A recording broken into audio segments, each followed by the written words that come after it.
Primer লগাই লৈছোঁ। Primer লগাই ল'লে স্কিনটো স্মুথ কৰে আৰু অ'পেন প'ৰ্ছবোৰ মিনিমাইজ কৰি দিয়ে আৰু কি হয় মেকআপটো বহুত ধুনীয়া হয়, লং লাষ্টিঙো কৰে। ইয়াৰ পাছতে মই ফাউণ্ডেশ্যন ইউজ কৰিছোঁ। ফাউণ্ডেশ্যন মই আঙুলিয়ে ডট ডট কৰি ল'লোঁ আৰু তাৰ পাছতে মই ব্ৰাছৰ সহায়ে ব্লেণ্ড কৰিছোঁ।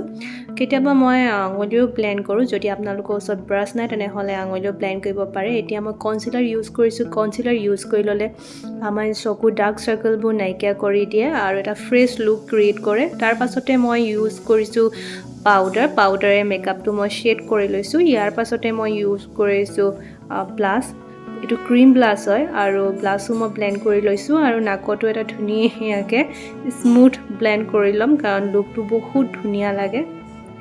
ইয়াৰ পাছতে মই আই শ্বেডো ইউজ কৰিছোঁ। আই শ্বেডো মই পিংক ইউজ কৰিছোঁ আৰু ধুনীয়াকৈ ব্লেণ্ড কৰি লৈছোঁ দুইটা চকুতে আৰু লাৱাৰ লেছতো মই ধুনীয়াকৈ ব্লেণ্ড কৰি লৈছোঁ আৰু এটা ধুনীয়া উইং লাইনাৰ ক্ৰিয়েট কৰিছোঁ। উইং লাইনাৰ ক্ৰিয়েট কৰাৰ পাছতে মাস্কাৰাও ইউজ কৰিলোঁ আৰু অকণমান মই হাইলাইটাৰ এপ্লাই কৰিছোঁ। হাইলাইটাৰ এপ্লাই কৰিলে লুকটো বহুত গ্লেম দেখায় আৰু এটা ধুনীয়া লুক ক্ৰিয়েট কৰে।